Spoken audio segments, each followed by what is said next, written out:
Okay, it is 12:30 Eastern Standard Time, and this is another session of Dr. Yass live on YouTube. And today's topic is something that is very close to my heart. For 33 years, I've been lifting weights, and I have put on 60 pounds of muscle. I was 160 pounds. Right now, I'm about 215. I've actually lost some body fat. But the exciting part is that in putting on those 60 pounds of muscle, I've still remained with a 34-inch waist. And what's interesting in my case is that it's somewhat unusual for someone who was 160 pounds to be able to put on 60 pounds of muscle. Someone who has 160 pounds at 6 foot is typically predisposed to be a very, very thin person. And you always hear about this idea that people are stuck with their genetic predispositions. I'm fat because my genes said I was going to be fat, and I'm thin because my genes said that I'm supposed to be thin. And I really try to look to myself as a model of the fact that you do not have to remain what the predisposition for your body type or any other aspect of the body might be based on your genetic breakdown. That's the exciting part of this. This actually goes into a whole separate issue of something called the epigenome, which was a recognition that genes on their own actually don't make a decision as to how things are going to be. It is actually the environment's presentation to the genes that actually determine how the genes will react. So there's actual on-off switch for all the genes. So depending on the environment, which could be how much sun you get, what kind of stuff you drink or eat, your stress levels, all this type of stuff, you could actually control your genes. So in a case like mine, a guy who was thin his whole life, I started lifting weights at 26 years old.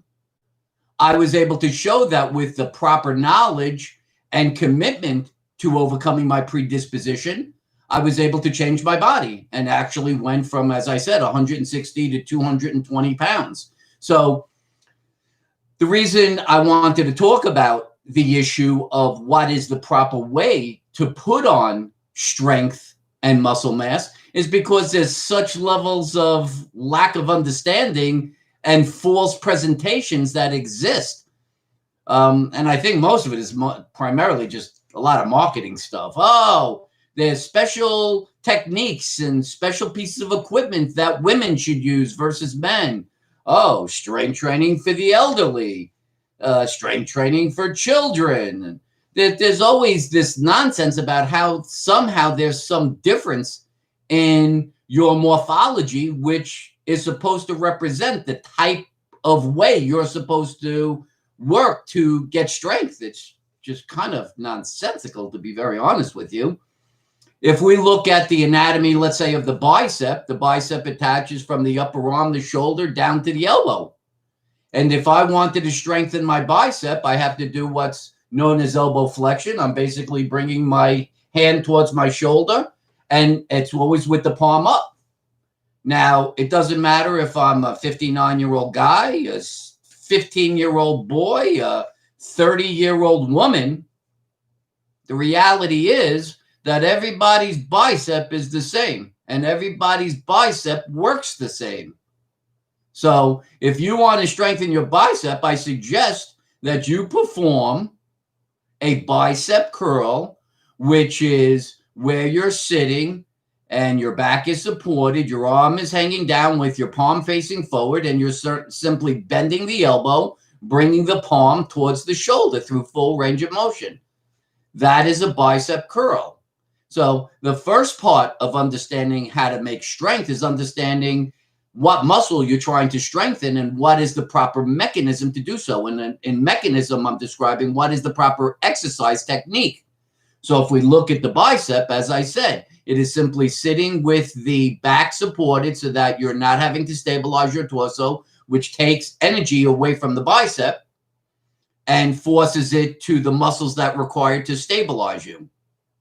We don't ever want to do that, right? Because ultimately, if we are trying to strength train, we are trying to use the most amount of energy to make a particular muscle push the most amount of resistance. That's how we get muscles stronger. So we want to be stabilized. And again, as I said, you just want your arm hanging, your palms facing forward, you're bending your elbow until you're bringing your hand towards your shoulder. That's how you do it. So now the next question would become, so what's the level of resistance that should be used?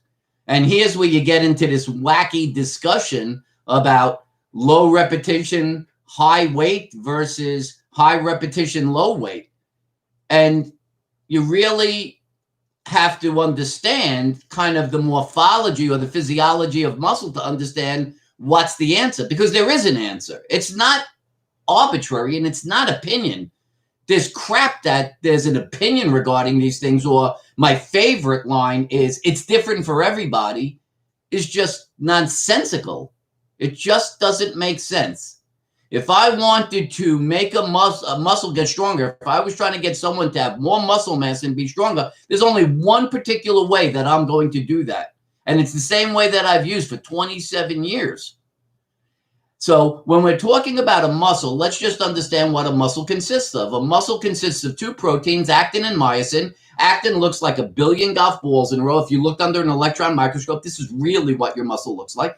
And myosin looks like a golf club and the head of the golf club. And what happens is the head of the golf club grabs the ball and pulls to the next ball, grabs the ball and pulls. So you have a billion golf balls grabbing a billion golf clubs grabbing a billion golf balls, and they're sliding along each other. It's called the sliding fiber theory of muscle. This is the way a muscle contracts. Golf clubs grabbing golf balls. Okay? So if you were to say to me, or I would say to you, if a person has 10 bridging sites where 10 golf clubs are grabbing golf balls, and this person has 100 bridging sites where 100 golf clubs are grabbing 100 golf balls, we would be able to say that this person is 10 times stronger than this person, right? 10 versus 100. So when you understand what it is that a muscle does, you understand that ultimately the goal of what you're trying to do when making muscle is make more bridging sites, more muscle mass, where more golf clubs can grab golf balls. That's how force is created. So you then have to say to yourself, well, what's the impetus? What causes a muscle to grow? And the answer is muscles create force based on the amount of force that's being applied to the muscle. So if I have a certain amount of muscle mass, and it's comfortable using a 10-pound dumbbell, and I keep using a 10-pound dumbbell from now until a year from now, and I ask you, how much stronger is that muscle after a year's time of using a 10-pound dumbbell? The answer is no stronger. And this would frustrate people, and they'd be confused. They'd say, I don't understand. I've just invested a years-long period of time doing strength training, what I was told. And you're telling me I'm no stronger? And the answer is yes, because the amount of resistance you used was maintained throughout the entire year, 10 pounds.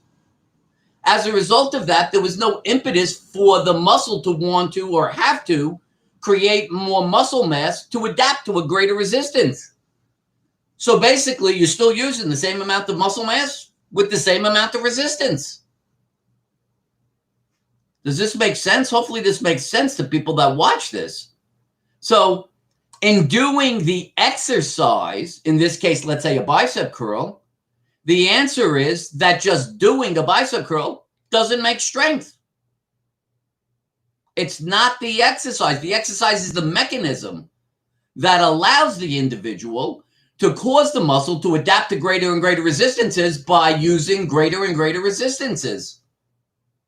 So if we understand that concept, then we've now got to the point of saying, okay, if I want to get stronger and I want to make a particular muscle stronger or bigger, if you're just into this for the aesthetic value of this, whether it's that you're interested in resolving pain, you're interested in maximizing your functional level, or you're just doing it for aesthetics, right? The idea is we now understand that we have to use more resistance to cause a muscle to adapt to get stronger and bigger. So the next question is, well, how many repetitions and how much resistance? So let's take the idea, which is the more common thing that people talk about. There's circuit training that people do. They do very, very high rep counts. They're doing that walking lunge thing around the room from here to eternity, right? They're doing all these raising the knees to supposedly get the abdominals, 50 repetitions. You talk about push-ups and sit-ups, 1,000 repetitions. What you want to understand about why high rep counts will never allow you to develop strength is because, remember what I told you, you start to make that contraction, and what happens in the muscle is that there's a byproduct of muscular contraction. That's called lactic acid. I think most people know or have heard of lactic acid. When you get that burning in a muscle as you're working it for a sustained period of time, that is lactic acid buildup, right? Acidic, so it burns, right? So what the lactic acid does is it literally takes a cover and puts it over the ball. Literally covers the ball. And what happens is, without the ball being identifiable, the golf club can't grab it. It doesn't know where it is, so it can't grab it. So what's happening is, as greater and greater amounts of lactic acid are developing, fewer and fewer binding sites are available for contraction to occur.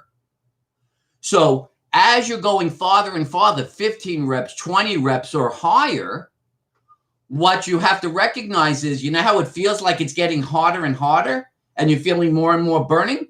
It's not because your muscle is working harder to move more resistance. It's simply because you have less muscle mass available to use the very resistance you started with at repetition 1. So I can guarantee you that at repetition 20, maybe 50 to 60% of your muscle mass is available to move the same resistance that was being moved at repetition 1, because you developed so much lactic acid and it's impeding the ability of the binding to occur. So if you knew that doing 20 repetitions actually reduces the amount of muscle mass that's available to move resistance, wouldn't that make sense that that's probably not the best way to make more muscle mass? Wouldn't you acknowledge the best way to make more muscle mass is to use the most amount of your muscle mass to push the most amount of resistance? If that makes sense to you, you would then recognize why doing high repetition counts with low resistance has virtually no value in developing strength or muscle mass. So people oftentimes tell me about their experiences of going to physical therapy or going to personal trainers, and they tell me that they're using, I mean, it's kind of foolish, they'll do compound motions, like they'll do a squat and then into a military press, and they're using the same resistance, right? Which right off the bat, you would have to be concerned about.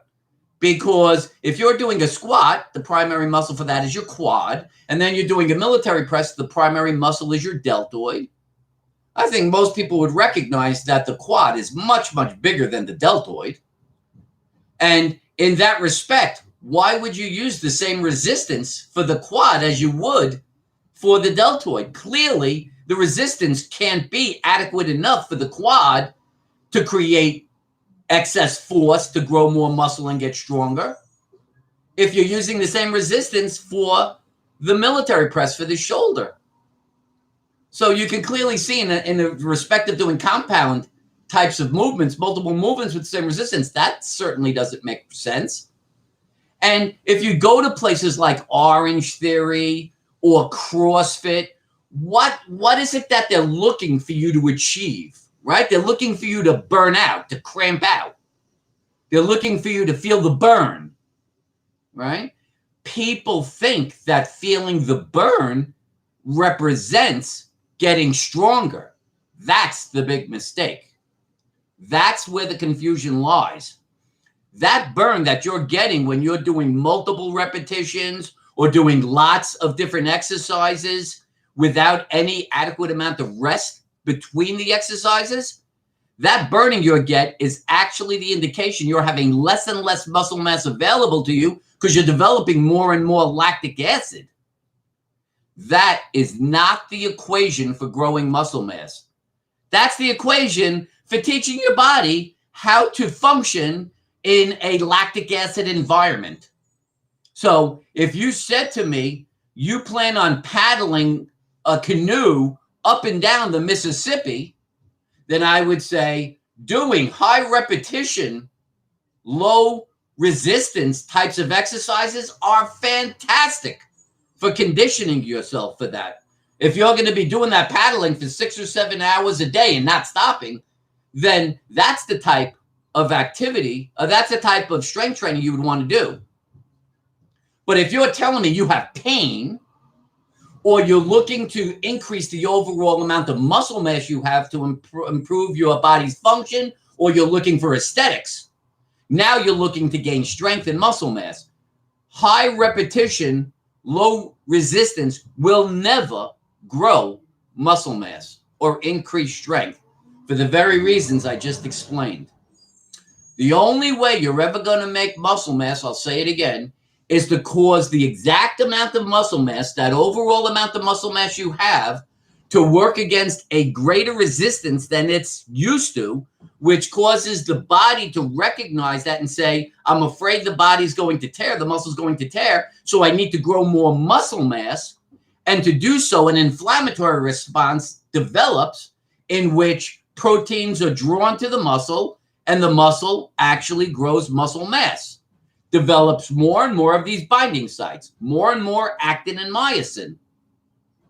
Okay? So if we can come to this realization for those people, and listen, I don't have a qualm about anyone doing anything they want to. If you want to do CrossFit, if you want to do Orange Theory, if you want to do planks, if you want to walk from here to eternity doing lunges, God bless.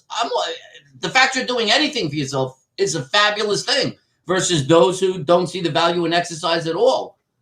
But if your question is, how do I make myself stronger because I'm trying to isolate muscles so that they can function properly in my activities, or I'm looking to improve my overall health, my lung function, cardiovascular function by making more muscle mass, or I just would like to look better, then there's only one approach that can be used for that. And that is to use low repetition, high resistance style of weightlifting. So now I'm sure that I'll get contacted by women saying, oh, but what about women? Women need to tone. We just want to tone. We don't want to become Arnold Schwarzenegger, right? Well, you can't become Arnold Schwarzenegger unless you had the equivalent amount of testosterone that Arnold Schwarzenegger has. And God forbid any woman has that level of testosterone. That would be very difficult and interesting to see. The average woman has very small amounts of testosterone, which is why with the highest level of strengthening, with their greatest attempts to grow muscle mass, they'll never really produce such a level that's the equivalent of an extremely large man. So that shouldn't be the excuse or the reason why a woman decides not to use progressive levels of resistance in which she's exerting a pretty substantial amount of force. So let's talk about, how do you know what high resistance is? It's based on something called the perceived exertion scale. And what that talks about is the idea of, we try to establish how hard we're working based on an exertion level from 0 to 10. 10 implies that you feel like you're going to tear a muscle. Remember, this is exertion. This is how hard you think you're working. It's not the amount of resistance. It's how hard you think you're working to determine whether you're using the right resistance. So 10 feels like you're going to tear a muscle. 0 feels like you're using no resistance. The ultimate amount of exertion for the right amount of resistance is an exertion level of 8 out of 10. So let's say, go back to our bicep curl, and you're using a certain level of resistance at the end of, let's say, 10 repetitions. I say, how hard did that feel to you? 0 to 10. 10 feels like you're tearing a muscle. 0 feels like nothing. You would have to come back to me and say, it felt like it was an 8 out of 10. A good representation of that is if I said to you, after that, you've completed those 10 repetitions, do you think you could have done an 11th or 12th repetition? You might say to me, maybe, but that would have been really hard. That is a good representation of what you would experience at an exertion level of 8. If I said to you, you think you could have done 14, 15, or 16 repetitions, even though I asked you to stop at 10, and you say, I think I probably could, you're probably down at somewhere around the exertion level of 4 or 5.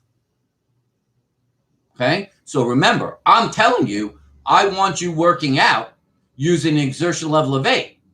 So if you're telling me when you're with your personal trainer or you're with the therapist or whoever you're with, and you're doing a routine, some sort of exercise, and they're giving you a resistance, a pound or 2 pounds or whatever the nonsense is that's out there, and you now say to yourself, could I have done 14? Maybe you did 14 or 15.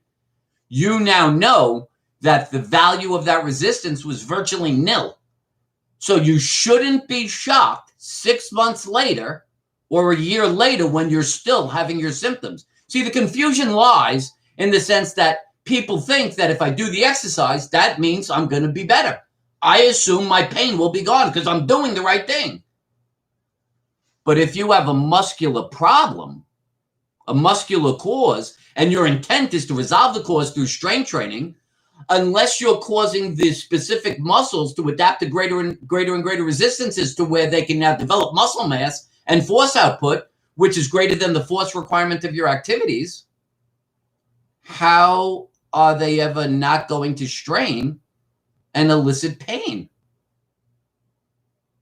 So with this understanding, can everybody now start to recognize why doing these exercises, whether they're compound, whether they're not being done correct, and most importantly, if you're not incorporating a significant enough resistance to cause muscles to adapt by making more muscle mass, why this would lead to you having continued pain without a resolution? Hopefully this is starting to make sense to you. This, to me, I think is one of the least understood aspects of strength training, of exercise, of doing rehab, any of this type stuff. I mean, I always come across people and they'll say, let me just tell you my story, right? They always want to tell me their backstory so I have a better understanding of why they've come to me, what they're looking for, how they're expecting to resolve this. And the story is always the same when it comes to the rehab. For many people, they're just doing calisthenics or stretching. Then there are those people who do some sort of strength training, but that strength training level that they're using, the amount of resistance is meaningless. Let me just push this down a little bit. All right.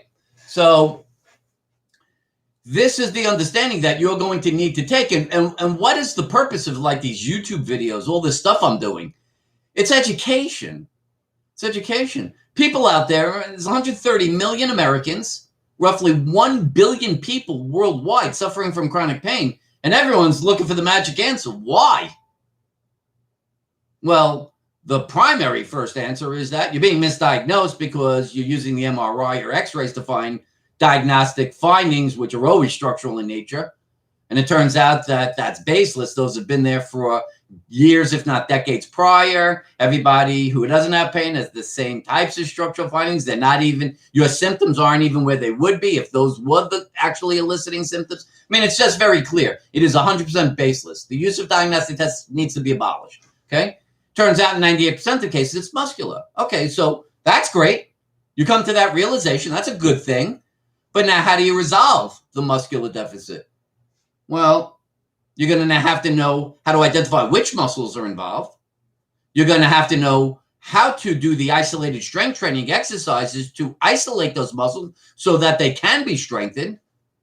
But the home run ball that's completely lacking virtually anywhere is that you have to use the right resistance. And you have to use the right repetition count. And you have to take the right amount of time between sets to allow the lactic acid to be depleted. And you have to know how many times a week to do the exercises so that you're giving your muscles a chance to heal. I don't think most people recognize that. You think that you're making muscle when you're doing the strength training exercises. You're not. You're breaking muscle down. The healing process occurs the next 24 to 48 hours after the bout of exercise. So you go and you try to do another bout of exercise during the healing process, the highest probability is you're going to strain yourself. And when you hear about these people that they sense to themselves, oh, I'm overworking, I feel exhausted after my workouts, what you find out is that these are people who are trying to work out during the healing process. And so they're straining their muscles. That's not a proper path to causing your muscles to heal, grow, and achieve your goals. Even me, after 33 years, I still work out 3 days a week. 3 days a week, man. There's got to be at least 24 to 48 hours after I'm working out for that healing process to occur. That's the part. So what should it feel like? Remember I talked about this idea? Well, when you're doing these CrossFits and Orange Theories and multiple compound movements and stuff, you're getting burning. Burning's bad because that's lactic acid buildup, right? We talked about that. Well, what should you feel if you've done the exercise correctly and you actually do have an inflammatory response developing where you grow muscle mass? Soreness, lots of soreness. So if I do my chest for the next 2 to 3 days after, if I just touch it, it is as sore as can be. And it actually will present as swollen. If I do my bicep, it's swollen for the next, and I'm not saying everyone has to reach this level, but after 33 years, this is the level that I can achieve. So it's swollen because there's an inflammatory response going on. I've actually created an inflammatory response in the muscle, and the muscle will heal itself by making muscle. That's good. That's not bad. For the average person that I work with, if you could be a little bit sore the next day later, God bless, man, you've achieved your goal. That's fabulous.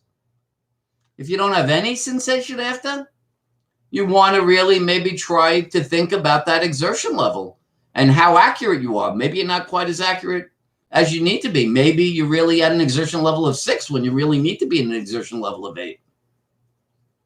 Right?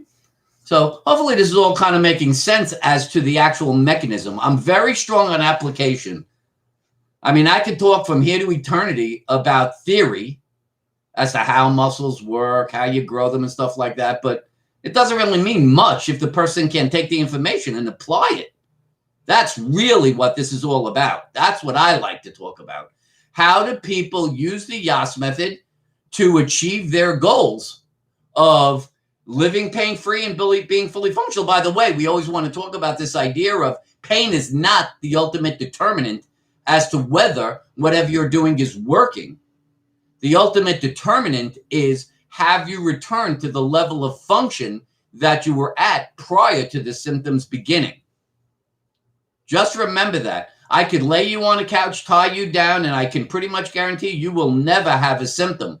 But that doesn't mean that you are better, that you are healed, that you have resolved the distress of the tissues that are eliciting your symptoms, right? It's only a question of, have you returned to your function? That's what you care about. That's why you sought medical attention. The average person, if they're just having pain and they can tough through it, they're not going to try to seek medical attention because life is tough and life goes fast. And I got to get my stuff done. Right?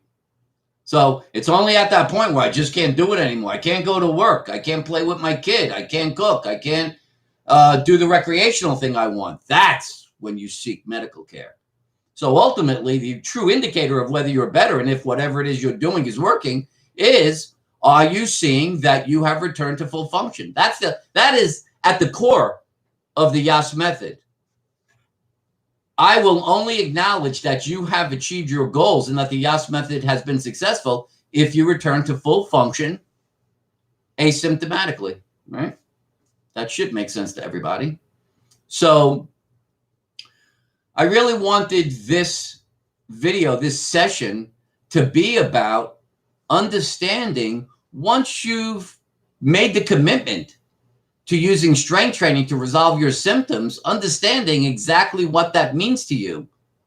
Making sure that you're doing the right exercise for the right muscle, but probably much, much more appropriately, Are you using the appropriate resistance, the appropriate number of repetitions, the appropriate time factor to rest, and the appropriate number of times per week to allow you to grow muscle, get stronger, and improve your functional capacity? That's what this video is about. So hopefully I've explained that pretty thoroughly. I don't know if anyone has any questions or comments, but certainly by all means go ahead. While anyone wants to comment or not, that's up to you guys. I'll just mention that if you do like this video, please give it a thumbs up. If you like what I'm doing on my channel, Dr. Mitchell Yass, please subscribe to the channel because that will allow you to get notifications as to when I'm putting new videos on and when I am live on YouTube. By all means, if you have friends or family or coworkers that are suffering with chronic pain, they're just not seeing any resolution because they've stuck with the existing medical system, regardless of the specialty. It doesn't matter if you've gone to a neurologist, an orthopedist, a chiropractor, physical therapist, pain management, rheumatology. The reality is that the entire medical system primarily depends on diagnostic tests like x-rays and MRIs to identify the causes of pain. As I've mentioned, it is simply baseless.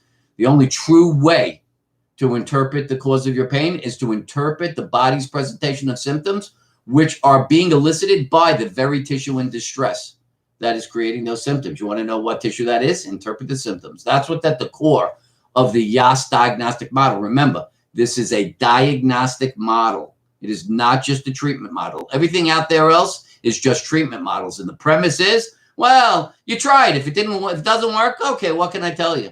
That's not the solution. The solution is to understand what tissue is in distress and resolve the distress of that tissue with the proper intervention. In 98% of cases, it turns out it's muscular. And so you have to know how to do the proper type of strength training, which is at the core of how the Yass works. We call it Yassерcise. So if you want to reach me, if you have a question regarding your situation, whether the Yass method can work, by all means, you can contact me. And you can do that through my email address, drmitch@mitchellyass.com, DRMITCH @MITCHELLYASS.com. I have 3 books out there, Overpower Pain, The Painkiller RX, and the Yass Method for Pain-Free Movement. They are great references to help people resolve their symptoms. And I think that's it for now. So this is Dr. Mitchell Yass wishing you a pain-free, fully functional life. Let's work together to help resolve chronic pain as a global epidemic. Bye-bye for now.